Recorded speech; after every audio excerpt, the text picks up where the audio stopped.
Bonjour à tous, merci de nous rejoindre en direct du Salon de l'Agriculture. En direct pendant une semaine, vous le savez, Public Sénat a installé ses studios au cœur de ce 52e Salon de l'Agriculture pour vous faire vivre et vous faire comprendre les enjeux de l'agriculture d'aujourd'hui et de demain. Alors il est 8h30, dans une demi-heure, le Salon va ouvrir ses portes. Nous accueillerons ensemble les premiers visiteurs et puis nous allons également vous faire découvrir les coulisses de ce salon. Comment on nettoie les animaux, la traite des vaches. Ce matin, nos journalistes sont présents dans les différents halls de ce salon de l'agriculture et ils vont vous faire vivre en direct ce salon de l'agriculture. Et puis vous le savez, le salon est aussi une étape incontournable pour les hommes politiques, notamment pendant les périodes électorales. Et je vous rappelle qu'il y a des élections départementales à la fin du mois de mars. Alors le premier d'entre eux, François Hollande, a inauguré hier ce salon de l'agriculture. Il a passé plus de 8 heures à arpenter les allées du salon, une visite que vous avez pu suivre hier en direct sur notre antenne. Demain, c'est le Premier ministre Manuel Valls qui sera là. Mercredi, Nicolas Sarkozy. On vous fera vivre bien sûr en direct sur notre antenne toutes ces visites. Aujourd'hui, c'est le président du Sénat, Gérard Larcher, qui est avec nous. Bonjour, merci d'être avec nous en direct. Alors, il y a un message politique qui est aussi délivré ici à ce salon de l'agriculture. Je vous propose, avant d'en discuter ensemble, eh bien d'écouter François Hollande. Il n'a pas caché hier son inquiétude quant à la montée du Front National dans les campagnes. On écoute le chef de l'État. Le message politique, c'est que les agriculteurs doivent avoir confiance dans l'avenir et que l'on doit faire en sorte qu'ils puissent continuer à animer l'espace rural. Parce qu'il y a une grande règle, c'est qu'il n'y aura pas d'espace rural s'il n'y a plus d'agriculture. Et de la même manière, l'espace rural doit avoir confiance dans son destin, ne doit pas avoir peur. Parce que si on a peur, eh bien, finalement, on abandonne. Je sais qu'il y a ce sentiment parfois d'abandon, de résignation qui peut toucher un certain nombre de nos compatriotes qui sont loin des centres de décision, qui pensent que la France est en train de changer. Eh bien, nous devons les convaincre du contraire, que c'est en s'ouvrant, que c'est en investissant, c'est en ayant des métropoles fortes et un espace rural dynamique que nous pouvons aller résolument vers l'avenir. Ceux qui tiennent des discours de peur, ceux qui tiennent des discours de division, ceux qui tiennent des discours de séparation sont finalement de mauvais bergers, puisqu'on reste dans l'agriculture. Gérard Larcher, est-ce que vous partagez cette mise en garde du chef de l'État contre la montée des populismes, des extrémistes dans le milieu rural? Oui, il ne suffit pas de mettre en garde, c'est une réalité. Il faut concrètement qu'un certain nombre de décisions politiques s'adressent à cet espace qui a le sentiment d'être abandonné, se porte avec attention devant les problèmes que rencontre l'agriculture. Il faut quand même avoir en tête un chiffre. En 2004, l'agriculture française était la première agriculture européenne. Elle n'est plus que la troisième. Devant nous, l'Allemagne est passée, puis les Pays-Bas et l'Italie nous talonnent. Face à cela, il ne suffit pas de parler d'agroécologie, c'est sans doute nécessaire. Il faut parler de l'agriculture comme un facteur et un acteur économique majeur. D'ailleurs, dans notre secteur d'exportation, n'oublions pas que s'il n'y avait pas vin et céréales, à côté de l'aéronautique, nous serions dans une situation d'équilibre commercial beaucoup plus difficile. L'agroécologie, c'est la politique mise en œuvre par l'actuel gouvernement dans le milieu agricole. Est-ce que vous avez eu l'impression quand même que le chef de l'État hier était à l'écoute du secteur? Je pense que oui, c'est d'ailleurs son rôle comme chef de l'État. Il y a toute une autre dimension qu'il faut prendre en compte et c'est le sens de ma présence ce matin. C'est la dimension et de l'interaction qui est au cœur de la politique européenne, agriculture et Europe. Voilà pourquoi j'ai choisi ce matin de rencontrer le commissaire européen en charge de l'agriculture, Phil Hogan. Et pour cela, je suis accompagné de Jean Bizet, le président de notre Commission aux affaires européennes. Alors quel message vous êtes venu délivrer ce matin? D'abord un message, pardonnez-moi, d'abord une écoute, parce que le message, il doit être toujours précédé d'une écoute. Je vais ce matin rencontrer un certain nombre de secteurs qui peuvent ou vont rencontrer des difficultés ou les rencontrent déjà. Lesquels? Secteur du fruit et légumes, secteur du porc, dans lequel les cours sont effondrés. L'été dernier, je me rendais dans le Finistère et dans les Côtes-d'Armor pour voir la situation de la filière, notamment porcine. Vous savez qu'il y a un certain nombre de nouvelles qui sont tombées depuis des mois de fermeture d'abattoirs. Dans le secteur bovin, dans la Manche, tout à fait récemment, secteur bovin et secteur laitier, puisque nous allons avoir au cours du premier semestre de cette année, on y est, la fin des quotas laitiers, et donc une nouvelle organisation du secteur laitier, avec des réflexions qu'il faut proposer et anticiper ce qui va quand même être un choc et qui doit être, me semble-t-il, mesuré, maîtrisé. C'est le rôle aussi des politiques. Alors vous allez écouter, vous allez aussi peut-être leur faire des propositions, des pistes de réflexion, lesquelles? D'abord, bien sûr, l'organisation interprofessionnelle, on le voit bien. J'étais hier à l'inauguration de la foire au vin à Tain-l'Hermitage. On voit bien que le secteur viticole est un secteur qui se porte bien, qui doit aussi imaginer une production en entrée de gamme pour ne pas laisser un certain nombre de pays, y compris européens, tenir le marché d'entrée de gamme. C'est extrêmement important. Il n'y a pas que la masse, j'allais dire, de chiffre d'affaires avec des prix élevés qui permettent de tenir un secteur. Je pense que la question porcine, je n'ai pas la solution. Mais il faut aussi réfléchir sur un chiffre. Il y a 10 ans, un peu plus de 10 ans, quand la France produisait 23 millions de porcs, l'Allemagne en produisait 21 millions. Aujourd'hui, ils en produisent plus de 40 millions et nous, on en produit 21 millions. Là, il y a une vraie question. Est-ce que dans notre pays... Est-ce que dans notre pays... le travail en France qui est différent, par exemple, de celui de l'Allemagne? Il y a aussi le problème des normes, toute notre construction normative. Et vous savez, au Sénat, c'est une de nos priorités. Pas que les normes des collectivités locales, les normes qui s'appliquent aux entreprises. Il ne s'agit pas de ne pas avoir une politique environnementale. Mais le ministre de l'Agriculture, l'autre jour, je l'entendais pour dire que pour construire un poulailler d'une certaine importance, il fallait 2 à 3 ans dans notre pays quand il fallait 6 mois en Allemagne. Il y a des choses à méditer. Oui, mais là, le gouvernement vient de relever les seuils d'autorisation. Il vient de prendre la décision politique sous la pression du syndicalisme agricole, de changer les normes. Il va falloir maintenant que nous le mettions en œuvre. Méfions-nous entre les annonces et ce qui parfois sort dans les normes réglementaires. Mais alors comment vous imaginez l'agriculture de demain? Est-ce qu'il faut aller vers des fermes-usines dont on parle beaucoup, c'est-à-dire des élevages beaucoup plus importants, beaucoup plus grands, par exemple? Nous savons que sans doute le modèle ferme des 1000 vaches est un modèle qui aura beaucoup de difficultés et est souhaitable à se multiplier, mais il ne faut pas non plus avoir une réaction de rejet comme nous l'avons parfois vu. C'est un mode d'agriculture, mais je pense plutôt que nous allons vers la poursuite de l'élargissement d'un certain nombre d'exploitations avec des unités qui soient suffisantes pour aussi organiser une forme, j'allais dire, de qualité au travail, de qualité de vie. En même temps, il y a un certain nombre de sujets, de dossiers dans lesquels il faut que nous réfléchissions à l'approche du territoire pour éviter la désertification du territoire. Hier, par exemple, j'ai vu les éleveurs ovins qui m'ont parlé du loup avec l'élevage extensif ovin. Y a-t-il un avenir pour eux? C'était une vraie question. Il faut donc que nous ayons des réponses qui ne soient pas des postures idéologiques, y compris en matière environnementale. Voilà quelques-uns des dossiers qui sont devant nous. Et il y a un troisième dossier pour l'ancien ministre du Travail. Enfin, le texte, les normes, la réglementation sur la pénibilité dans le secteur agricole comme dans d'autres secteurs, c'est un vrai casse-tête. C'est une impossibilité. Je sais que le chef de l'État vient d'annoncer qu'il reportait en 2016. Il ne suffira pas de reporter. Il faut profondément modifier cette approche qui est une erreur majeure. Mais alors, quelles normes on allège? Est-ce que ce sont les normes environnementales? Non, non, je viens de vous parler d'une norme du travail. Je pourrais aussi vous parler des normes concernant l'apprentissage. Quand on est entré dans un système de réglementation où il faut donner le numéro du tracteur, le type du tracteur, qu'on interdit par exemple à un apprenti d'aller sur une chaîne d'évacuation de fumier, comment est-ce qu'on fait pour d'ailleurs apprendre un métier? C'est tout ça qu'il faut examiner ensemble. Il faut qu'on sorte de cette société par trop complexe qui se bloque. Les normes, elles sont souvent imposées par l'Europe. Non, non, non. Elles sont parfois imposées et surtout par nous, car en matière de travail, nous sommes assez inventifs en matière de normes. Le thème du salon cette année, c'est l'agriculture en mouvement. Est-ce que vous avez l'impression qu'on leur demande trop aux agriculteurs aujourd'hui, c'est-à-dire de produire plus, de préserver aussi l'environnement et de faire encore et toujours de la qualité? Je pense que aujourd'hui, l'agriculture a vraiment pris en compte la dimension environnementale. D'ailleurs, c'est leur vie quotidienne.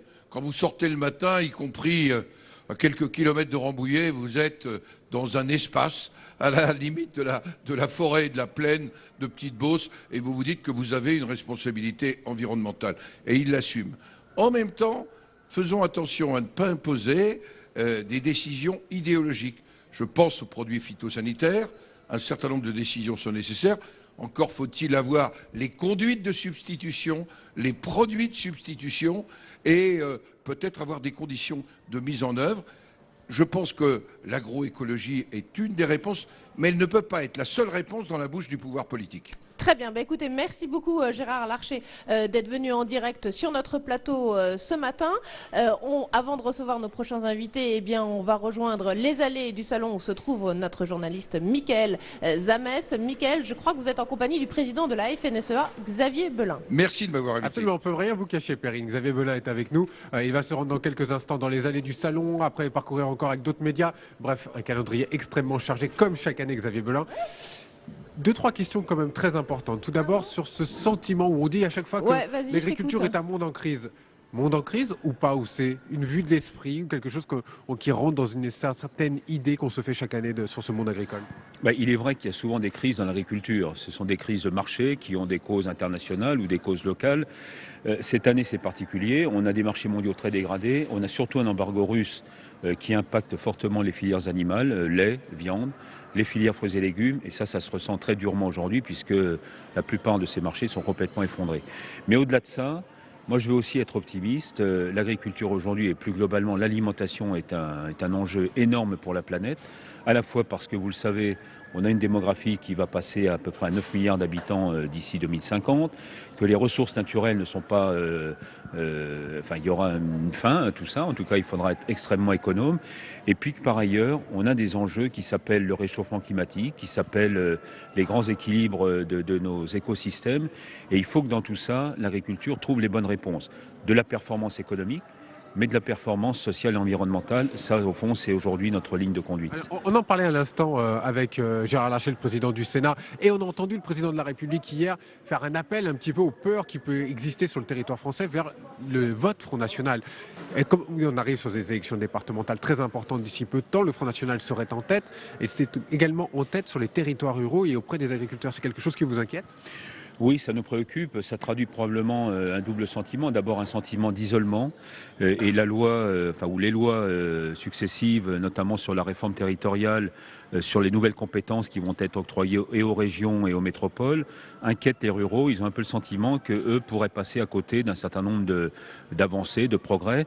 Je prends un exemple qui est le numérique. Aujourd'hui, il faut quand même savoir qu'un certain nombre de nos collègues agriculteurs, dans certains territoires, n'ont même pas accès au minimum, c'est-à-dire au 512, pour pouvoir, par exemple, faire une déclaration d'un veau à la naissance. Donc tout ça doit être pris en compte. Et attention, on ne fera pas demain des territoires ruraux, des sanctuaires pour personnes âgées ou pour personnes isolées. S'il n'y a pas une activité qui soutient finalement l'attractivité de ces territoires, avec notamment une agriculture, mais un amont et un aval de l'agriculture, avec des services qui rayonnent autour, si on ne fait pas de cette priorité un enjeu national, je crains malheureusement que les ruraux continuent finalement à vivre assez mal ce sentiment d'isolement. Donc, le président de la République en a parlé hier, Gérard Larcher en parle aujourd'hui. C'est un thème qui va être récurrent sur ce salon. Vous, qu'est-ce que vous allez leur dire aux agriculteurs notamment pour qu'ils n'aillent pas vers ce vote ? D'abord qu'il faut bien réfléchir. Derrière ce vote, il y a une forme de renoncement à la construction européenne. Ça n'est pas notre objectif. Nous sommes des Européens convaincus. Deuxièmement, le programme économique de Mme Le Pen aujourd'hui, nous ne pouvons pas le partager. Il est quand même un peu simpliste. Les questions sont bien posées, je l'admets, mais les réponses ne sont pas à la hauteur des enjeux. Quand elle parle de France isolée, c'est le cas quand vous en parlez? Oui, mais enfin, attendez, la France isolée, c'est quoi? Est-ce qu'on met des frontières autour de notre pays? Est-ce que, bien sûr qu'on a un certain nombre de concurrences aujourd'hui, y compris de chez nos voisins européens, qui viennent nous tailler des croupières sur nos propres marchés. Mais regardons-nous aussi, essayons de travailler au contraire à nous remettre en mouvement, en dynamique. Il y a quand même beaucoup de sujets sur lesquels aujourd'hui l'agriculture peut vraiment valoriser des potentiels très importants. On a une grande diversité agricole, une grande diversité de terroirs, on a une excellence en matière alimentaire, on a aussi, disons-le, un appareil de recherche et d'innovation qui est vraiment à la hauteur, à la pointe. Il faut simplement libérer un peu les énergies, déréglementer un peu, dénormaliser. On a beaucoup de contraintes sur la tête. Et rassurer et retrouver la confiance. Absolument. Merci beaucoup, Xavier Belin. On vous laisse évidemment parcourir les allons du salon. Les portes vont ouvrir d'ici quelques minutes au public. Vous allez les accueillir. Merci, Xavier Belin. Et merci Mickaël, on vous retrouve un petit peu plus tard au cours de cette émission avec évidemment d'autres invités. Alors direction maintenant les coulisses du salon, puisque c'est ce que nous avons envie de vous faire vivre pendant cette émission. On va retrouver Paul Bouffard qui a assisté ce matin tôt à la traite des vaches. Regardez Perrine, on se trouve sur l'unité de traite du Salon de l'Agriculture et je suis avec Aurore Lemel. Vous êtes commissaire adjointe à la traite. Alors, 1 ou 2 fois par jour, combien de fois ces vaches viennent sur cette unité? Alors en règle générale, c'est 2 fois par jour, sauf la période de concours. Comme cet après-midi tout à l'heure, on va reprendre la traite à 10h30 jusqu'à 18h, donc ça va être du non-stop pratiquement toute la journée. Parce que dès la sortie du concours, les vaches reviennent ici pour se faire traire. Quand elles sont en compétition, elles produisent autant ou elles sont un peu moins donneuses de lait? Alors elles produisent autant en général, mais c'est vrai qu'en fait on a le lait qui est un petit peu modifié parce qu'elles ont une quantité de lait un peu plus importante dans la mamelle, en tous les cas en termes de temps. Il y a combien de bêtes qui viennent ici? Ça a l'air énorme comme installation. Alors la traite de hier, on a eu 290 vaches qui sont passées en fait dans la salle de traite. C'est que les vaches et pour les ovins, ça se passe ailleurs? Alors oui, il y a une salle de traite un peu plus loin pour les brebis laitières. Ici, effectivement, il n'y a que les vaches laitières qui passent. Okay, alors moi, petite anecdote, il y a quelques années, au début du Salon de l'Agriculture, les Parisiens pouvaient venir chercher leur lait avec leurs bouteilles. Ça, c'est plus possible aujourd'hui, c'est pas... Non, c'est plus possible, la réglementation nous l'interdit pour des raisons d'hygiène.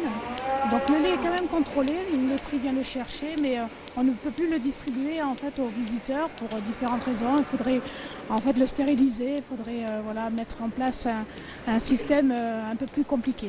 Et comment, alors le lait, il va où aujourd'hui, tout ce lait qui est tiré des vaches? Donc c'est une laiterie qui est située pas très loin de Paris, qui vient récupérer le lait, en tous les cas le bon lait, ce qu'on appelle le bon lait, et donc qui transforme en faisant des yaourts, des choses comme ça. Ok, très bien, merci beaucoup, bonne journée. Paul, merci. On vous retrouve un peu plus tard, toujours pour vivre avec vous les coulisses de ce salon, l'ouverture des portes à 9h et vous serez à l'accueil pour accueillir les premiers visiteurs de ce dimanche. Alors avec nous en plateau ce matin pour parler de ce 52e salon de l'agriculture, Christiane Lambert, bonjour, vice-présidente de la FNSEA, bonjour. Fidèle à notre plateau chaque année. Merci d'être avec nous ce matin. Laurent Pinatel, président de la Confédération Paysanne, bonjour. Bonjour. Merci d'être avec nous également ce matin. François Ollier, le président de l'INRA, bonjour. Bonjour. Bonjour. Et puis nous avons également Didier Conjard, producteur de pommes Juliette. Bonjour. Bonjour. Et Clément Marouenda, vétérinaire. Vous vous occupez des animaux sur ce salon. Alors je ne sais pas si c'est la première fois que vous faites ça ici, porte de Versailles. Non, c'est pas la première fois. Mais bon, vous êtes fidèle chaque année au salon? Fidèle chaque année, oui, c'est que la deuxième année quand même. Voilà.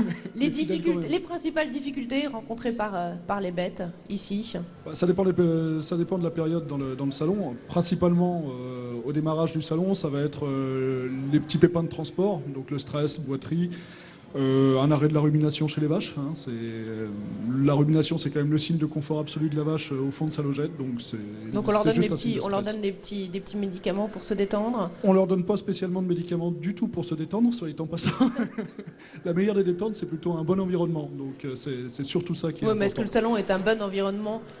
La logette bien paillée avec un éleveur attentif, c'est un bon environnement. Après, c'est des bêtes qui sont vraiment habituées à être manipulées, à avoir du monde autour d'elles. Donc finalement, les gens qui passent et qui les prennent en photo et qui les touchent alors qu'ils n'ont pas le droit, ça les dérange pas plus que ça. On n'a pas le droit du tout de toucher les bêtes ici au salon? Pour tous les visiteurs, pour ceux qui nous regardent et qui vont venir visiter? Non, normalement on n'a absolument pas le droit de toucher les bêtes. C'est d'ailleurs un sacré stress pour les éleveurs parce qu'ils sont toujours au qui-vive. Ils ont envie d'éviter tout petit problème, tout petit coup de tête, tout petit animal qui bouscule un visiteur. Et après, c'est plus pour la sécurité des visiteurs. Et après les petits pépins réguliers tout au long du salon? Comme c'est un lieu clos, ça va être des hyperthermies, ça va être un petit coup de fièvre à cause de la chaleur ambiante du bâtiment. Donc là, le meilleur des traitements, c'est une petite sortie dehors pour aller prendre l'air. Et se dégourdir. Et se dégourdir, oui. Quand on est arrivé ce matin, on a pu voir notamment des chevaux qui se dégourdissaient les pattes dans les allées dans les allées autour des bâtiments. Ça, c'est sympa aussi à voir, mais il faut venir très tôt le matin. Ouais, il faut venir tôt, mais les éleveurs sont là aussi tôt le matin, donc nous aussi, on est avec. Bon, Christiane Lambert, vous qui participez chaque année au Salon de l'agriculture, dans quel état d'esprit vous trouvez les agriculteurs qui sont là cette année? Écoutez, les agriculteurs, lorsqu'ils viennent au Salon de l'agriculture, ils ouvrent une parenthèse. C'est-à-dire qu'ils n'oublient pas leurs soucis quotidiens, mais ils ont envie d'être positifs, d'aller à la rencontre des citadins. Nous n'avons pas tous les jours l'occasion de parler à autant de monde à la fois, de rencontrer des médias, et il faut présenter notre métier tel qu'il est. Très souvent, on a l'impression qu'il y a beaucoup de caricatures à propos de notre métier. Un métier ringard, passéiste, conservateur, ronchon. Oh, plus tellement maintenant, ça et c'est un peu puis, fini. à côté, Ouais. certains l'entretiennent. Et puis à côté, un métier qui évolue, qui se modernise, qui se développe, qui innove.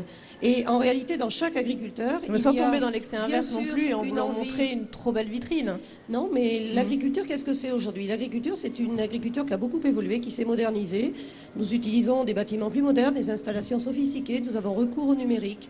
Nous sommes aujourd'hui connectés pour aussi nous former. Et puis, nous avons su garder la tradition. Si vous allez dans le hall des fromages et des vins, ils sont toujours aussi bons. Et donc, c'est très important pour nous de dire que l'agriculture, c'est une force économique, c'est une vraie richesse sociale, parce qu'il y a des agriculteurs partout en France, une très très grande diversité qui est assez méconnue. Et puis, quand on regarde les sondages de ces derniers jours, les Français aiment leurs agriculteurs. À 75%, ils les plébiscitent. Et ça, pour nous, c'est très réconfortant. Donc, on ne minimise pas les difficultés conjoncturelles. Elles existent pour certaines productions, pas pour toutes. Mais il faut aussi présenter ce visage. En tout cas, les jeunes qui viennent dans ce salon, les jeunes agriculteurs qui sont là, veulent vraiment qu'on parle d'eux tels qu'ils sont aujourd'hui. Laurent Pinatel, c'est toujours un équilibre un peu précaire, cette confiance des Français vis-à-vis de leurs agriculteurs? C'est un peu précaire. Je reviendrai quand même sur ce que vient de dire Christiane Lambert. Moi, je partage tout à fait l'idée de la parenthèse. Les gens qui viennent sur le salon, les agriculteurs qui montent à Paris pour passer quelques jours ici, ils ont envie de faire un break. Ils n'ont pas forcément envie d'être complètement... Ils lâchent les soucis au quotidien et ça, c'est important. Après, les réalités, elles demeurent. Elles demeurent et c'est vrai que le sondage là, qui tourne depuis ce matin sur la perception qu'ont les Français de l'agriculture, effectivement, les gens ont une bonne perception de l'agriculture. Après, le sondage, il est à plusieurs niveaux et effectivement, il y a quelques points d'inquiétude qui se font jour. Après, je pense que le lien filial entre les paysans et le reste de la société, il s'est un peu évaporé de par la diminution du nombre de paysans. Effectivement, il y a moins de gens qui ont un paysan, un agriculteur dans leur famille.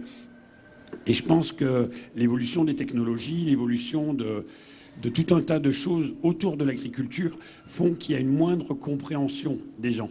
Avant, on comprenait, le gars, il élevait ses vaches, il labourait, il semait, c'était du classique. Là, effectivement, l'agriculture, depuis quelques années, elle est rentrée dans une nouvelle époque, une nouvelle ère, et il y a une moindre perception parce qu'il y a une moindre appropriation. Vous avez l'impression que ça inquiète un peu plus les Français, donc les consommateurs? Les inquiéter, pas forcément. Il y a quand même beaucoup d'inquiétudes autour des questions d'environnement, on le voit.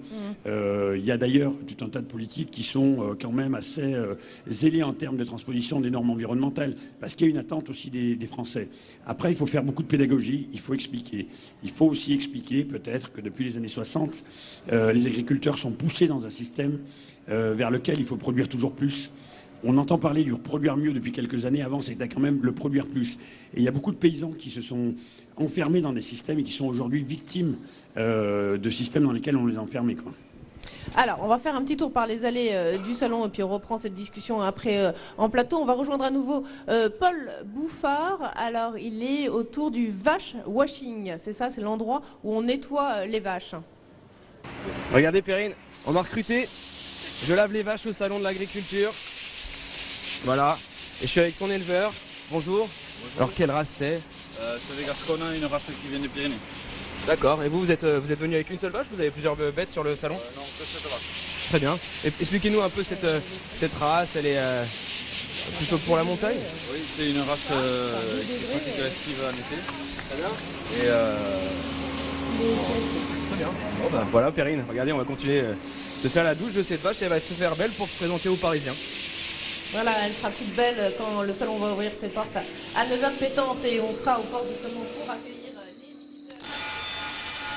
Parfait en plateau et ça c'est très dur à vivre.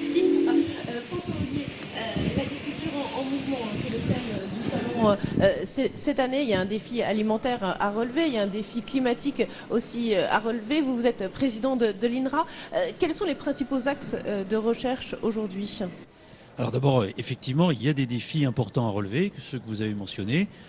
Celui de la conciliation des performances économiques, environnementales, sociales de l'agriculture, et des performances sanitaires aussi, et des performances productives. celui du changement climatique. Il y avait l'autre jour un grand forum qui a été organisé par les ministères de l'Agriculture, des Affaires étrangères, en lien avec la profession agricole, sur justement cette question agriculture et climat. Et puis il y a un enjeu d'ailleurs qui est sorti au moment de ce forum, qui est celui de la sécurité alimentaire dans la longue durée qu'il faut pouvoir assurer. Alors face à ça, les priorités de la recherche, c'est de pouvoir, d'une part, donner du sens à ce que le ministre appelle la transition agroécologique, c'est-à-dire pouvoir mieux s'appuyer sur les mécanismes naturels. Par exemple, ici au Salon, on va parler des sols. Donc il y a effectivement des recherches à conduire sur les sols. Deuxième pour préserver enjeu, l'écosystème. les sols, les écosystèmes, l'eau, toutes les ressources naturelles, la biodiversité.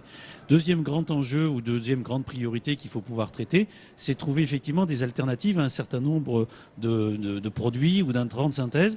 Et là, il faut pouvoir jouer sur toute la palette des outils dont on dispose.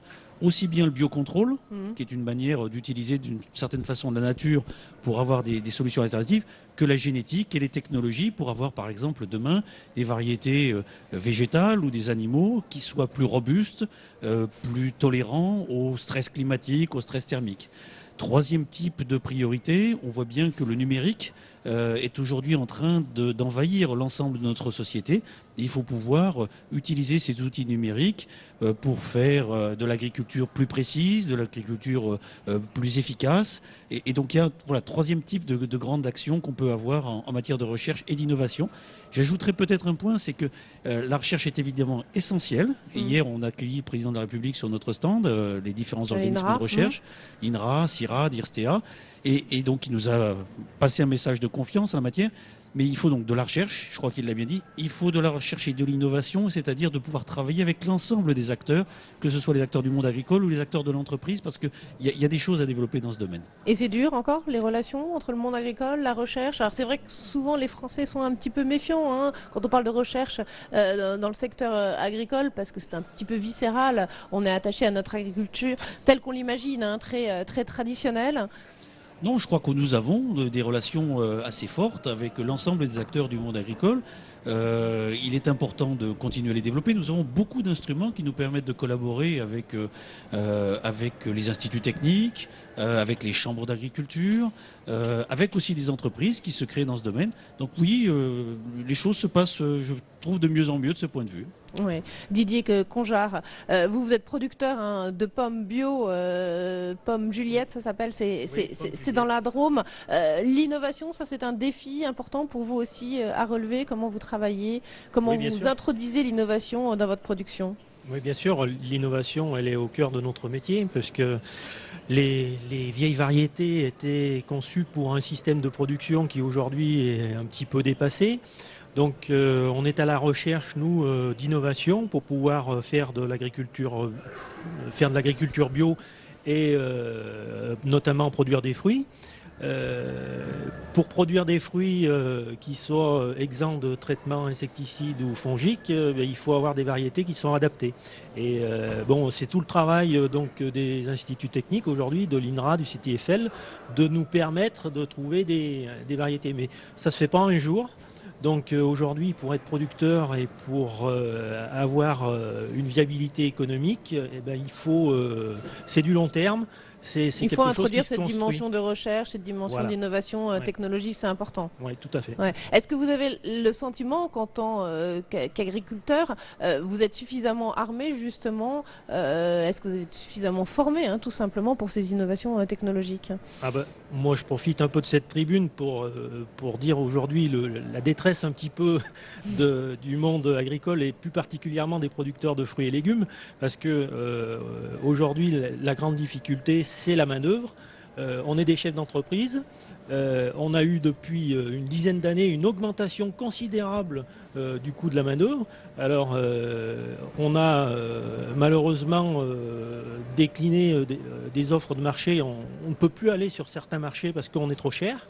Et si trop cher par rapport à vos voisins européens notamment. Par rapport à nos voisins. On citait tout à l'heure, M. Larcher a cité l'Allemagne. On était devant eux il y a une dizaine d'années. Aujourd'hui, on est derrière. Et c'est malheureux parce qu'aujourd'hui, il y a vraiment un réservoir d'emplois dans l'agriculture et notamment dans l'arboriculture fruitière. Si on nous donne les moyens, nous, on va y aller. Mais voilà, Christiane Lambert, Oui, sur ce point. Ce que dit monsieur est très juste. Le dernier recensement général de l'agriculture confirme, ce sont les chiffres officiels du ministère, que les secteurs qui ont le plus régressé en nombre d'exploitations agricoles, ce sont les secteurs employeurs de main-d'œuvre. Les producteurs de fruits, de légumes, pépinières, horticulture, des secteurs qui vivent une distorsion extrêmement importante. Aujourd'hui, notamment ce qu'on appelle les saisonniers. Oui, pendant les périodes de récolte, etc. Voilà, et la possibilité aussi de faire venir des travailleurs détachés qui viennent travailler en Allemagne pour récolter à 4 € de l'heure. Donc c'est une distorsion importante. Et dans ce qu'a dit le président de la République hier, il y a un maître mot, c'est harmonisation. Harmonisation sociale avec ces coûts du travail qui ne peuvent pas rester en tel décalage. C'est vrai aussi dans les abattoirs, mais c'est vrai dans les vergers. Aujourd'hui, il y a plus de Polonais qui viennent cueillir des fruits parce qu'aussi il y a un problème de recrutement. Harmonisation réglementaire. Tout à l'heure, vous avez évoqué avec M. Larcher les changements par rapport au poulet et aux normes nécessaires. La règle européenne, les seuils d'autorisation d'ouverture et d'élevage, plus important. Le seuil au-delà duquel il faut une étude d'impact, en Europe, c'est 80 000 poulets. La France, c'est 40 000. Non, c'est 30 000. Oui, on va passer à 40 000. Et il est question de passer à 40 000, mais avec quand même des études plus complexes et plus longues. Donc l'harmonisation qu'a évoqué le président de la République, on peut également la citer par rapport aux produits phytosanitaires pour soigner les cultures. Aujourd'hui, nous avons eu des retraits de produits phytosanitaires qui sont autorisés juste de l'autre côté. Les poireaux qui viennent à Rungis tous les matins, qui viennent de Belgique, ils sont traités avec des produits phyto qui sont interdits en France. Où est la logique ? Donc le maître mot, c'est l'harmonisation. On joue tous avec les mêmes règles et on retrouvera notre rang. Alors un autre point dont vous souffrez beaucoup, c'est l'embargo russe qui a aussi fermé des frontières. Alors on va en parler dans quelques instants. On va juste faire un tour toujours dans les coulisses du salon avec l'ouverture des portes puisqu'il est 9h. On accueille les premiers visiteurs avec vous, notamment Alexandre Darmon. Vous êtes à l'entrée du salon. Je ne sais pas si on vous voit. Oui, vous êtes avec une famille, Alexandre. Effectivement, Perrine, on est à l'entrée du salon dans le hall numéro 1 et beaucoup de familles, beaucoup de visiteurs déjà qui se présentent dans ce hall numéro 1. Une famille, la famille Xoto, avec nous, Marie, Lucie, Aurore et leur maman. Bonjour. On est venu voir quoi au salon de l'agriculture, Marie? Des vaches, des moutons? Oui. Moi peut-être? Des vaches? Exactement. Et toi, tu es venu voir quoi exactement? Pareil, des vaches aussi? Des moutons? Te réveiller peut-être. Ça sûrement, se réveiller. Pourquoi on les amène, les enfants sur l'agriculture? C'est important pour une maman d'amener ses enfants? Oui, pour voir les animaux en effet, mais il y a surtout un atelier, enfin il y a beaucoup d'ateliers qui sont très ludiques et on vient surtout nous pour les ateliers en fin de compte. Les vaches, les animaux et puis les ateliers vétérinaires, cuisine, etc. Vous venez de Paris? Oui, de la région parisienne, oui. Est-ce que c'est important d'amener ses enfants dans un salon de l'agriculture ou même de les amener en province, voir les fermes? Je pense qu'il faut les deux. Le salon de l'agriculture, c'est bien parce que ça réunit beaucoup d'animaux, des ateliers comme je disais tout à l'heure, et les emmener aussi à la campagne voir les vraies fermes. Je pense que c'est essentiel pour voir le terrain, on dirait. Vous auriez pu vous mettre agricultrice? Non. Vous auriez pu être agricultrice? Non, pas du tout. Non, pas du tout. J'ai envie, pas du tout. C'est un métier très difficile, mais en tout cas, je très mérité, quoi. D'accord. Et toi, quel est ton animal préféré, toi? La vache. La vache? T'aimerais avoir une vache à la maison? Oui, bah voilà, le message est passé, elle aimerait avoir une vache à la maison. Voilà.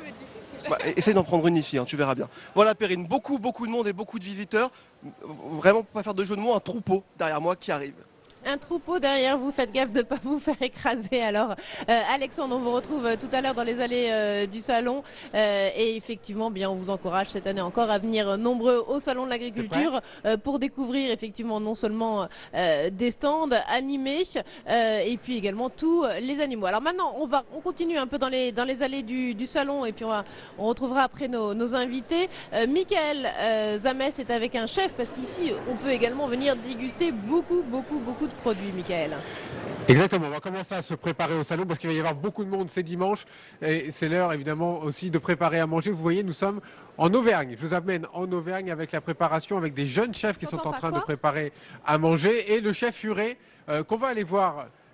Chef Furet. Non, pas trop parce que ça passe vite. Voilà, un petit bonjour avec une salutation distinguée et avec la préparation aussi de plats que vous allez nous présenter pour aujourd'hui, parce que dimanche, les gens viennent aussi pour manger. Aujourd'hui, donc, on met en avant la volaille fermière d'Auvergne au travers de 3 recettes. Une recette assez classique de volaille cuite basse température avec une sauce au bleu.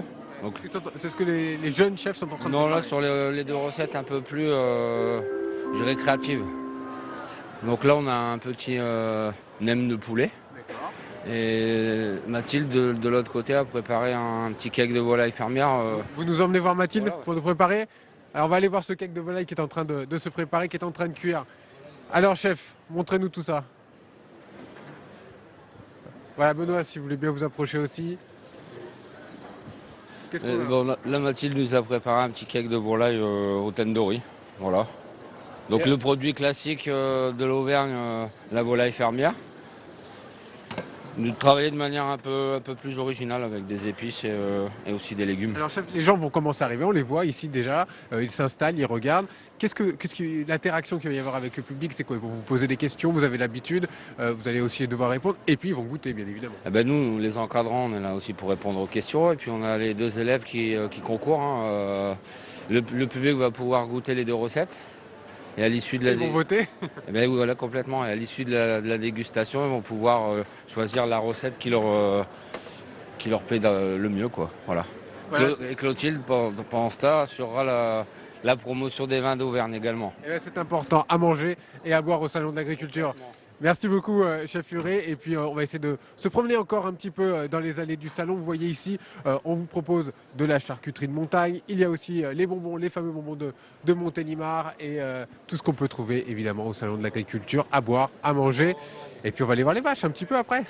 Très bien, Mickaël. Eh ben, on vous retrouve tout à l'heure avec les vaches. Nous, on ira peut-être chercher des petites pastilles aux miennes avec Christian Lambert parce qu'on trouve qu'il fait très froid pour l'instant au Salon de l'Agriculture et on a commencé à avoir un peu mal à la gorge. Laurent Pinatel, on va revenir un peu. On a vu la vitrine de l'agriculture française, mais on va revenir un petit peu sur des difficultés que rencontre le secteur aujourd'hui. On en parlait avant d'aller un peu dans les allées du salon sur notamment le coût de la main-d'œuvre. Ça, c'est un des principaux points noirs rencontrés aujourd'hui?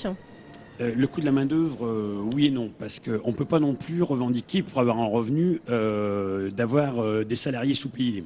Je veux dire, on ne peut pas revendiquer d'avoir une agriculture en phase avec la société et revendiquer d'avoir des gens dont les charges sociales seraient prises par d'autres. Il nous semble que c'est le modèle entier de l'agriculture qu'il faut attaquer.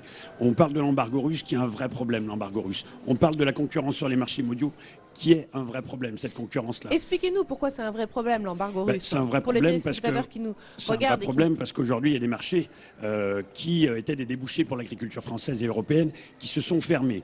Donc la question qu'il faut se poser, c'est de dire, mais est-ce que cette volonté d'avoir une agriculture européenne, française, uniquement tournée vers l'export, c'est une agriculture avec une vision d'avenir?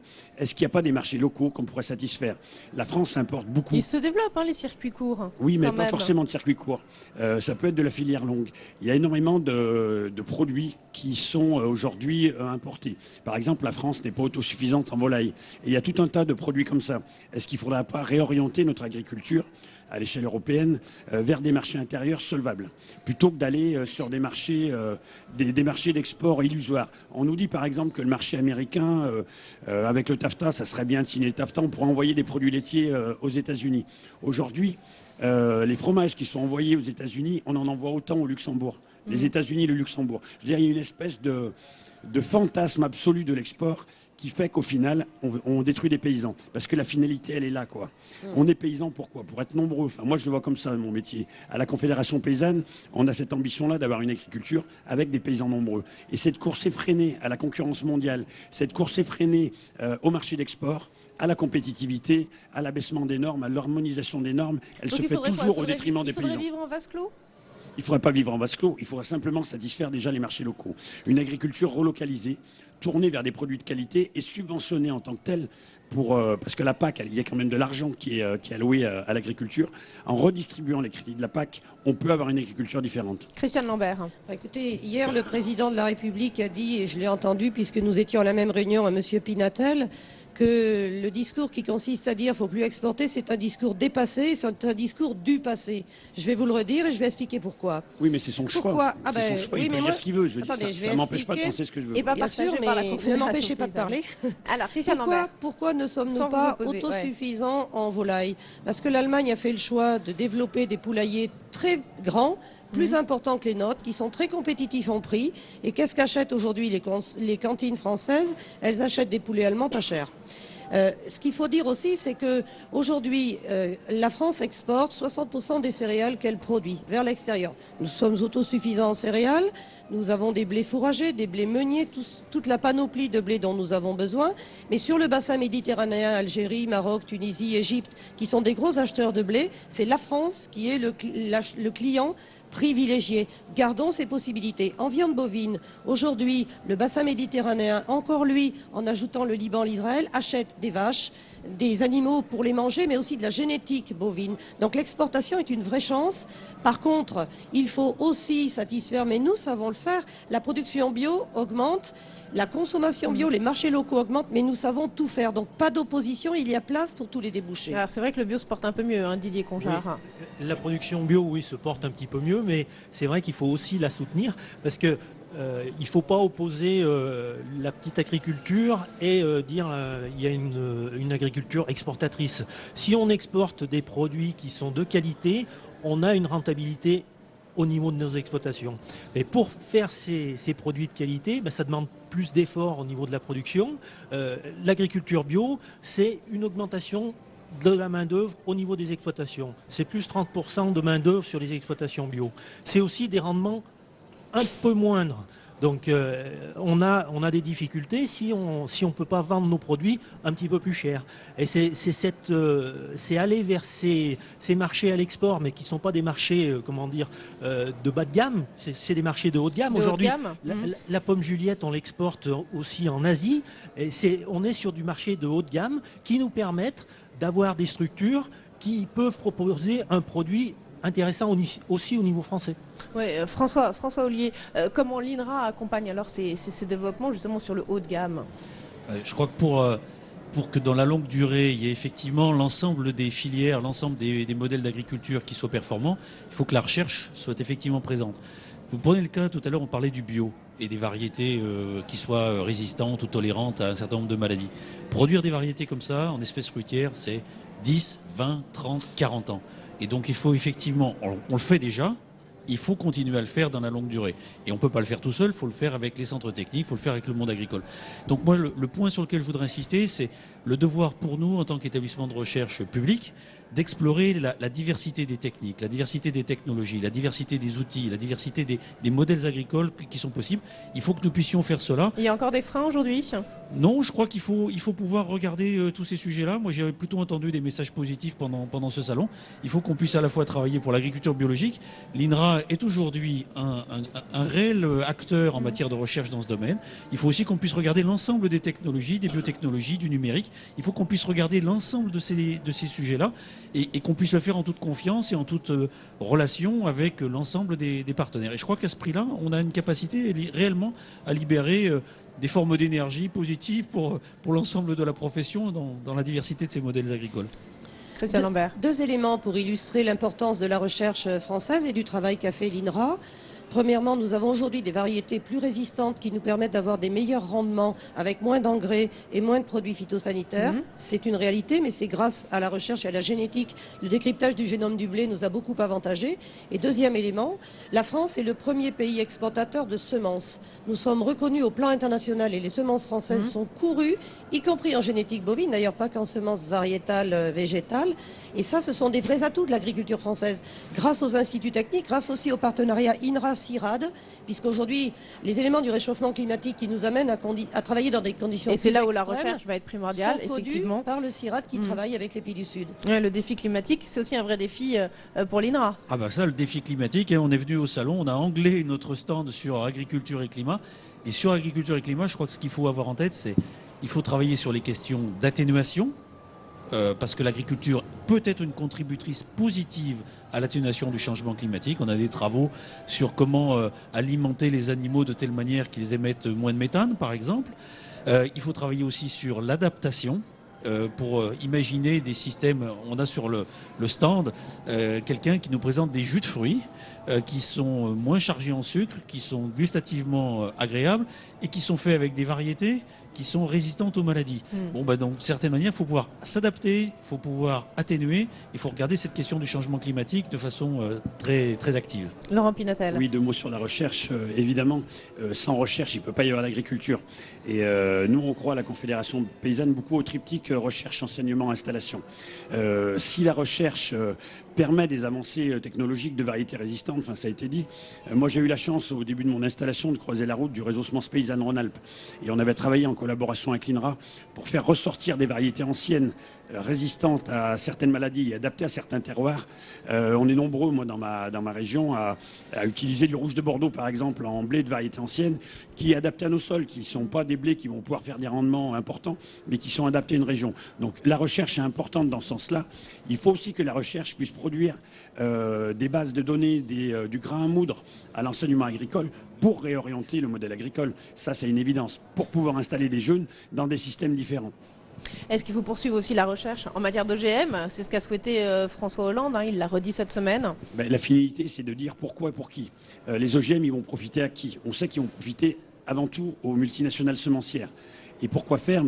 Nous, on ne voit pas l'utilité de la recherche OGM ou VRTH. Si c'est pour rendre des variétés plus résistantes aux pesticides, ça veut dire augmenter les doses de pesticides. On voit aujourd'hui que dans les cours d'eau, dans certaines régions, il y a des taux de pesticides qui remontent. Il y a un coût à supporter pour la société qui n'est pas acceptable. Christiane Lambert sur ce point. Je sais que l'anti-OGM chez M. Pinatel, c'est génétique, mais il faut lever un peu le nez du guidon et puis regarder pourquoi le président de la République en parle aujourd'hui. Parce que la surface cultivée en OGM augmente de façon très très importante sur l'ensemble de la planète. Parce que la recherche sur les organismes génétiquement modifiés augmente partout. Aujourd'hui, il y a des modifications génétiques qui présentent un réel intérêt. La résistance à la sécheresse, la résistance à la salinité sont de vrais avantages. Donc il faut se concentrer sur les vrais intérêts. Pourquoi certaines variétés modifiées génétiquement présentent un intérêt et quelle est l'incidence sur l'environnement d'abord, sur la santé, appréhender tout. Oui, parce qu'il y a encore beaucoup de méfiance. Nous de la avons part des besoin consommateurs, d'une des recherche Français. publique parce que sinon, effectivement, ce sont des grands groupes qui bénéficieront des intérêts des organismes génétiquement modifiés. Mais de grâce, sortons de la diabolisation. Il y a eu des OGM de première génération. Dans la deuxième génération, il y a de vrais intérêts. Ouais, j'ai l'impression qu'on est aujourd'hui un petit peu sorti quand même. Oui, le président de la République a été très courageux. Diabolisation autour des OGM et qu'on est un peu si je peux me permettre, tourné Madame vers les OGM de troisième génération. Qui est en charge de l'enseignement supérieur et de la recherche, a mis en place un groupe de travail justement sur innovation et recherche sans tabou, où elle ne s'interdit rien. Et je crois qu'il y a un vrai lien à faire et que des personnes neuves, scientifiques, arrivent sur les sujets loin des polémiques classiques. Oui, un petit mot juste, Laurent Pinatel, oui, pour finir sur les OGM, on va repartir dans les allées. On nous vend ça comme le projet le plus abouti de la recherche. Il me semble qu'une nouvelle fois, il me semble qu'on s'attaque une nouvelle fois aux conséquences et pas aux causes. On ne se pose pas la question pourquoi il y a des sécheresses, on se pose la question d'avoir des variétés résistantes à la sécheresse. Et moi, juste pour conclure, je m'aperçois qu'aujourd'hui, ceux qui nous vendent les OGM comme une technologie importante et refuser les OGM, c'est refuser le progrès, c'est exactement les mêmes personnes qui, il y a quelques années, nous disaient refuser les farines animales en alimentation animale, c'est refuser le progrès. Donc à partir de là, je pense que la sécurité alimentaire des citoyens doit être primordiale dans ce domaine-là. Allez, on continue cette discussion dans quelques instants. On repart dans les allées du salon. On va aller prendre notre petit déjeuner avec Mickaël, je crois, au stand Midi Pyrénées. C'est ça, Mickaël? On avait un petit creux, Perrine, hein, à force de marcher dans les allées du salon depuis très tôt ce matin. Bon, on s'est assis avec Pierre de Plaisance dans le Gers. Pierre, voilà, sur votre stand, on a de tout. Il y a un peu de charcuterie, là on mange un petit peu de fromage, il y a même de la confiture maison, pêche-poire, c'est bien ça. Pierre, c'est dimanche, il y a beaucoup de monde au salon. Comment on se prépare avec un bon petit déjeuner? Exactement, il faut prendre des forces de bonne heure le matin. C'est vrai qu'on a fait la préparation du stand, tout est prêt, toutes les vitrines sont pleines, tout est prêt pour l'approvisionnement. Et là maintenant on attend les clients qui vont arriver de suite. Il est 9h05, 9h10, ils vont déjà arriver très vite. Et nous ne pourrons remanger que vers 15h, donc c'est important. Donc il faut prendre des forces. Qu'est-ce qui vous demande un petit peu les visiteurs chaque année? On demande plus particulièrement d'où viennent vos produits, comment vous les faites. Quelles sont les questions que se posent les gens? Tous les clients ont besoin d'être rassurés. Et c'est vrai, le fait d'avoir des producteurs, des paysans comme nous, dans les stands, ça les rassure énormément. On leur fait déguster énormément de produits. On essaie d'être très très généreux au niveau de la dégustation et de leur parler de tout notre savoir-faire en tant qu'éleveur, en tant que transformateur de tous nos produits. L'une des spécialités, c'est le noir de Bigorre, c'est bien ça, c'est connu mondialement le noir de Bigorre, on rappelle ce que c'est quand même, Pierre. Le noir de Bigorre, voilà, on est éleveur dans le Gers de Port-Noir de Bigorre, on est un petit groupement d'éleveurs. Aujourd'hui, on est une cinquantaine d'éleveurs, donc à remettre à jour une des plus vieilles races de porc français, qui est le porc noir de Bigorre, qu'on élève en pleine nature pendant 15 mois dans notre région du centre des Pyrénées. Et les gens vous demandent spécifiquement aussi pour goûter un petit peu le noir de Bigorre, ça arrive? On vous le demande? Oui, notre produit phare, c'est bien sûr notre jambon qui est exceptionnel, qui est affiné 2 ans. C'est quelque chose vraiment de très particulier et que le consommateur adore. Donc nous sommes là pour le faire découvrir, pour le faire déguster. Merci beaucoup Pierre, vous voyez, tous les produits sont sur la table. Et Perrine, si vous voulez, je vous ramène une petite tranche de noir de Bigorre, c'est le jambon, le fameux jambon. Avec plaisir, on commence un peu à avoir faim ici, mais enfin le jambon au petit déjeuner, le cassoulet au petit déjeuner, c'est un nouveau concept. Merci Mickaël, on vous retrouve un petit peu plus tard. François Houillet, juste pour finir la discussion sur les OGM.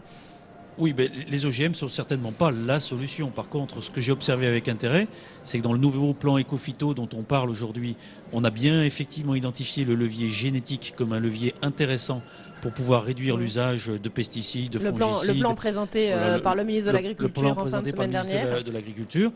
Et donc, il faut que pour la recherche publique, nous ayons la capacité d'explorer l'ensemble des technologies, des outils, des méthodes qui sont disponibles. Après, c'est aux politiques de choisir. Mais il faut que nous ayons la capacité de faire l'ensemble de ces travaux. Et je le redis, l'INRA a vocation à travailler aussi bien sur l'agriculture biologique, et nous le faisons, que sur toutes les technologies les plus contemporaines pour que nous puissions ouvrir cette palette-là et qu'après, les choix puissent être faits et qu'ils puissent être faits en toute conscience et en toute connaissance. Je crois que ça, c'est essentiel. Didier Cojard, vous aviez envie juste d'intervenir sur ce point? Oui, le monde agricole, il est divers, donc c'est vrai qu'il y a des agriculteurs biologiques. On vous entend, allez-y, oui. Il y a des agriculteurs biologiques et il y a aussi des agriculteurs conventionnels. Chacun doit pouvoir trouver dans la recherche quelque chose qui le satisfait. Et c'est très important, oui. Aujourd'hui, dans l'agriculture, Ah. Nous n'avons pas le droit de boire, ni de fumer. Merci madame, allez-y. Oui. Ah, en anglais maintenant aussi. Voilà, merci madame. On vous écoute monsieur. Oui, je disais, dans l'agriculture, on a besoin de jeunes qui viennent pour des jeunes qui sont formés aux nouvelles technologies, des jeunes qui sont formés dans l'agriculture biologique pour apporter de l'innovation. Et ça, c'est vraiment très important. Allez, un petit mot tous les deux, puis après, je voudrais qu'on parle des vétérinaires. Je crois que sur ce que vous venez de dire, une chose qui est importante, c'est effectivement ce lien, pour nous, en tant qu'organisation de recherche, recherche-formation.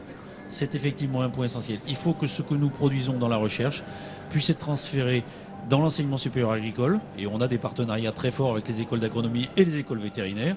Il faut que ça puisse être transféré aussi dans les lycées agricoles. Il ne faut pas seulement que ce soit transféré. Et ça ne l'est pas assez aujourd'hui? Ça l'est déjà, mais on peut faire encore mieux. Et je pense que si la recherche est effectivement présente dans ces établissements-là, et pas seulement dans une logique de transfert où nous aurions la science et on la transférait, mais dans une logique de partenariat, je pense que ce sera aussi un facteur d'attractivité pour les jeunes qui se diront, tiens, il se passe des choses intéressantes dans ce domaine, sur tous les modèles agricoles et sur toutes les techniques qui sont contemporaines. Christiane Lambert, c'est très important de le transférer aux jeunes et donc dans les établissements. Et parce qu'on n'est pas jeune toute sa vie, c'est aussi très important de le transférer tout au long de la vie. Oui, de pouvoir se former. Je préside le fonds de formation continue des agriculteurs. La profession agricole se forme plus que la moyenne. 20% des agriculteurs vont se former chaque année. Et le transfert des éléments de la recherche, c'est également important tout au long de la vie. Et nous y travaillons. Nous avons des partenariats intéressants avec des chercheurs et INRA. Clément Marwanda, un petit mot quand même des vétérinaires, parce qu'on n'en a pas beaucoup parlé. Est-ce que c'est une profession qui se porte bien? Alors, elle est vaste la question. Alors, je vais rebondir sur le côté formation et recherche, mais effectivement, on a des partenariats qui sont importants. On a quand même des étudiants qui sont de plus en plus dirigés sur les nouveaux abords de l'agriculture. C'est des étudiants qui sont formés notamment, on parlait d'harmonisation tout à l'heure, il y a Madame Lambert qui parlait de l'harmonisation. L'harmonisation européenne, les éleveurs la prennent de plein fouet. les vétos avec, hein, parce que au niveau partenaire, on est quand même très fortement liés avec les éleveurs. Et vous parlez d'harmonisation, il faut savoir qu'il y a 50 ans, un éleveur, il y avait une étude hollandaise qui avait prouvé ça, c'est quelqu'un qui avait à peu près 180 à 200 process jour. Le process, ça allait du faire sa compta, allumer la machine de traite ou le tracteur et compagnie. D'accord. Aujourd'hui, on est à plus de 800 process jour. Vous rajoutez à ça qu'il a pas mal de choses à intégrer. au bas mot, il a 4 à 5 intervenants quotidiens. Et je ne vais même pas compter le portable où il doit avoir 15 à 20 appels par jour. Bon, vous pouvez leur en parler, ça les énerve bien. Là-dedans, on a vraiment un rôle de partenaire qui est primordial et on doit les accompagner. Et on est aussi concerné sur l'harmonisation. On parlait de l'harmonisation, très bien. Il y a le bien-être qui va le pointer le bout de son nez dans, à mon avis, 5-6 ans. Ça a déjà commencé, mais en tout cas, je pense qu'on va avoir une grande vague d'harmonisation sur le bien-être qui va arriver bientôt. Et autant les éleveurs que les vétérinaires sont concernés. Et en ça, je dois reconnaître quand même que la formation des vétos, allez, on va dire ça un peu largement, mais en termes de pathologie collective, actuellement dans les écoles françaises, elle est vraiment mise en avant. Sans perdre le côté praticien libéral basique sur la césarienne. Il y a un truc. Christiane Lambert, on ajoute juste un mot avant de repartir une dernière fois dans les allées du salon, parce qu'on arrive au terme de l'émission. Les vétérinaires sont des conseillers privilégiés des agriculteurs puisqu'ils viennent dans nos exploitations et ils voient notre élevage en situation réelle. Et ils peuvent aussi jouer un rôle d'explication, de médiation pour rassurer l'opinion sur le fait que les éleveurs aiment leurs animaux, ont à cœur, comme il l'a dit tout à l'heure, d'avoir un bon couchage, une bonne litière et les soins de l'éleveur, et c'est le bien-être animal. Parfois, il y a des textes compliqués qui régissent avec des indicateurs, et puis en boutade, les vétos ne craignent pas le froid. Hein. Vous avez vu qu'ils sont pareils à toute situation. Nous, on gêne, mais vous avez l'air très à l'aise. Médiateur donc des zones rurales. Ouais, médiateur, ça c'est vraiment le souhait de la profession. Hein. Nous le souhaitons beaucoup. Il y a une époque, on mettait un peu une barrière entre éleveurs et vétérinaires. Franchement, au jour d'aujourd'hui, la vue du vétérinaire, elle ne se fait pas sans l'éleveur. Bon. On parlait justement là, de la qualité de soins d'un éleveur vis-à-vis de son animal. Je ne vais pas entamer le plan éco-antibio, mais il y a tout ce travail-là. Autant les vétérinaires que les éleveurs sont pris dans ce plan éco-antibio, et je peux vous dire qu'on s'attelle au travail, et c'est pas facile. Et on parlait d'image aussi, ça en fait partie, quoi. Tout ça. Un éleveur, c'est quelqu'un qui aime son animal, qui bosse et qui fait attention à ce qu'il met sur son animal. Les vétos, là-dedans, ils l'aident. Ouais. Alors justement, des animaux, on va partir une dernière fois dans les allées du salon pour voir des vaches. Hein. Paul, c'est ça qui sont... Vous êtes à côté du grand ring où se déroule le concours général. Exactement. Et vous êtes à l'endroit où les bovins se font beaux, se préparent. Oui. Les coulisses du salon de l'agriculture, Perrine, avec Amandine qui est éleveur en Seine-Maritime et juste derrière sa vache, comment s'appelle-t-elle? Eleonora. Ouais. Elle se fait préparer, c'est un peu spécial ici ce stand. Oui, c'est spécial. Ici, le but étant de préparer les animaux, les tondre au plus ras et surtout de redresser la ligne de dos pour qu'elle soit la plus droite possible. Le juge va noter tous ces éléments-là de beauté et d'esthétisme de la vache. Alors, on fait quoi spécialement? On la rase au plus court, c'est ça, hein? On la rase au plus court. Surtout, on va mettre en valeur la mamelle, qui est très importante dans cette race, puisque c'est une race laitière. Donc on va jouer vraiment sur la mamelle et la ligne de dos, pour qu'elle soit la plus harmonieuse possible. On voit dans vos yeux, c'est une fierté, hein, cette vache, c'est une fierté de la présenter ici au salon, et c'est compliqué aussi. Hein. C'est très compliqué de venir au salon, puisqu'il y a des étapes de sélection à franchir. Ne vient pas qui veut. Nous, ça fait déjà 20 ans qu'on participe au salon, enfin du moins l'élevage, et c'est un honneur parce qu'à chaque fois on a quand même un animal qui est au salon, qui représente l'élevage, et ça depuis plus de 20 ans. Donc Rappelez-nous la race de cette vache. C'est une Primostein. Une vache laitière. C'est une vache laitière. Merci Amandine. Voilà Perrine, au cœur du salon, il y a même les sèche-cheveux pour... s'occuper des vaches. Et ben voilà, des vaches très belles. Hein. Mais c'est vrai qu'il faut venir, quand on vient visiter le salon de l'agriculture, il faut venir voir un petit peu le concours général. Hein. L'attention des éleveurs pour leurs animaux, la précision des gestes et puis l'excellence. L'excellence, voilà, c'est là où on voit l'excellence, le meilleur des races françaises. Des vétos, on en manque aujourd'hui dans les zones rurales? Oui madame, mais ça fait longtemps. D'accord, alors qu'est-ce qu'il faut faire pour qu'il y en ait un peu plus? Qu'est-ce qu'il faut faire? C'est une grande question. Je ne suis pas sûr d'être le meilleur invité pour répondre Christiane à ça. Lambert. Votre fille va être vétérinaire, je le sais. Oui, ma fille a 15 ans et depuis 5 ans, elle n'a pas changé d'avis. Elle va être vétérinaire gros animaux. Il y a effectivement une question d'attractivité du métier, une question de rentabilité aussi. Il y a une vraie difficulté pour certains vétérinaires aussi de venir s'implanter dans des zones assez désertifiées par rapport à la vie familiale aussi. Ce sont des éléments de complication.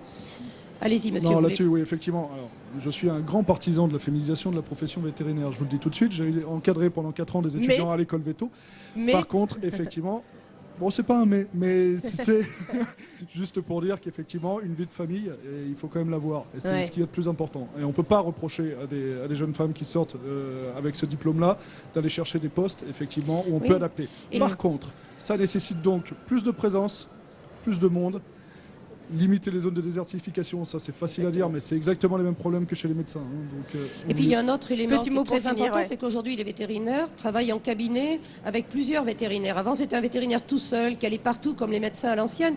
Dans les exploitations, nous avons des fermes plus grandes parce que nous travaillons à 2, 3, 4 pour pouvoir avoir du temps libre le week-end. C'est très important pour la vie de famille. C'est de l'agriculture familiale, nouvelle génération, et en veto c'est pareil. C'est à double tranchant. C'est exactement la même problématique. Après la... Oui, non, mais je vous laisse juste finir votre phrase qu'on arrive au terme de l'émission. Non, mais le double tranchant, c'est qu'effectivement, on arrive à être plusieurs aussi parce qu'il y a eu un problème de regroupement des clientèles. Hein, c'est-à-dire qu'une même clientèle doit gérer plus de cabinets, plus d'exploitants, pardon. Et voilà, donc il faut des vétérinaires dans les zones un peu plus désertes, rurales. Merci beaucoup à tous les 5 d'être venus sur notre plateau ce matin. On se retrouve à midi sur notre antenne. Un petit peu, super, merci Mickaël, c'est sympa. Voilà, je prépare le plateau suivant sur la gastronomie. Voilà, merci beaucoup. Allez messieurs, tous les 5, on se retrouve à midi justement pour parler de la gastronomie, de tous les bons produits qu'on peut venir déguster ici au Salon de l'Agriculture. À tout à l'heure, merci de nous avoir suivis en direct.